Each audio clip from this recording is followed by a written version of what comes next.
Guys, someone gonna have to stop me because it's time. I'm here again. I'm getting back on the hype train. The hype train. I might have left it off after the end of season 1 after seeing how many people didn't quite like it. But you know what? It's time to get back on the train because this episode and the episode before this, both mostly anime original, cool stuff in there, and that's probably why I actually like them so much. Well, maybe not the last one that much. I'm still a little bit bummed out on that one, mostly because I'm worried still. I'm still kind of worried for the pacing for the rest of the season. At least I was at the end of that episode. But now I'm going to retroactively go back and say that for the last episode, I was like, oh man, the pacing for the rest of the season is going to be bad because of that episode, right? I'm going to retroactively go back and say that no, maybe that's not actually going to be a thing, because we're continuing anime original, and the more anime original stuff we're going to get, the more happy I will be. So maybe we don't even need to have pacing problems, because we're just going to do anime original stuff, and then we don't need to worry about the pacing. Isn't that awesome? Now, watch me eat my words. The next episode after this is just going to hop straight back onto the pacing problems. But for now, let's just bask in the glory that is actually having some time to develop some characters. Isn't that amazing? This episode was just front to back sad Yachiyo, which is great because I love sad Yachiyo way more than happy Yachiyo. I do like Yachiyo. Generally, it's more so that she's just a way better character when she's sad versus when she's happy, because when Yachiyo is happy, she's like kind of boring in my opinion. But when she's sad, oh my fucking god, she fucking goes hard, man. She goes absolutely hard, and I really like that. I need more characters like that actually do stuff. So yeah, this episode we had badass Yachiyo, we have Toka doing the speech that definitely did not once again look like some fascist dictatorship. We also had like the Team Kamore being like, maybe this is a bad idea. We saw Felicia and Sana, at least for a little bit. At least we got some reactions out of them for what's actually going on. We got to see Nemu. Nemu is one of my favorite characters in the entire game that never gets any screen time whatsoever. But at least so far, I can say some stuff that I'm going to be very happy when I do the second part of the review, because in case you're new to this, I do a review where I just talk about the episode by itself, from just basically a normal standpoint of a viewer, and then I do the second part of the episode, which is the differences episode, where I talk about what is the difference between all the stuff that happened in this episode in the anime, between what happened in the game story, and sort of show some parallels, some references, because there's a whole bunch of references to some really cool stuff in general in here, especially when we come to the opening. The opening was just one giant reference fest to the game story, so I'm gonna have to make a special episode just about the game, not the game opening, the anime opening. The game also has an opening, but I think I didn't talk much about that yet.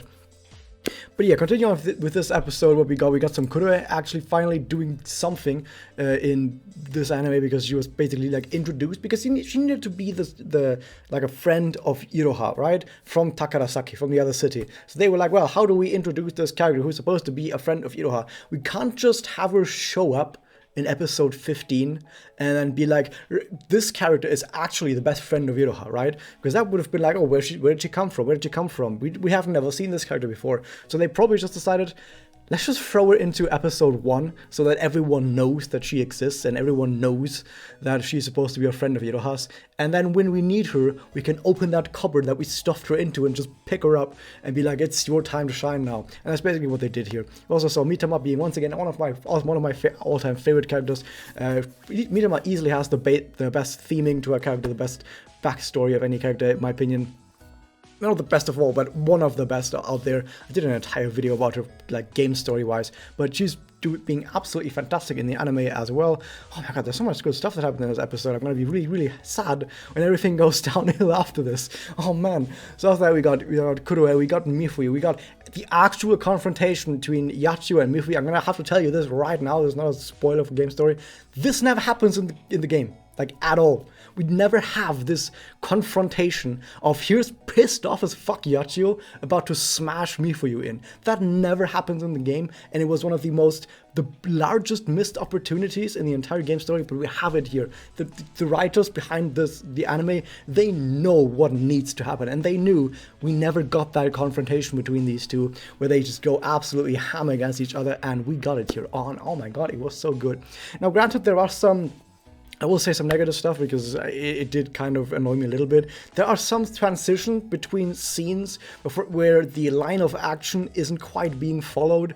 I assume if you, I don't know that much about animation. I just noticed this. I just noticed stuff, and then I see, oh, say this is what I noticed. But someone who actually had a really knows his stuff about cinematography will probably be able to give a bigger insight. But mostly it's like when one character is moving towards a different, a specific location in one shot, and then it cuts to another shot where suddenly what that character was doing doesn't make sense anymore. Like a character is flying from right to left, in the next shot they just stand there, or in the next shot they're in a completely different location doing something completely different, where it kind of seems like, how did that happen?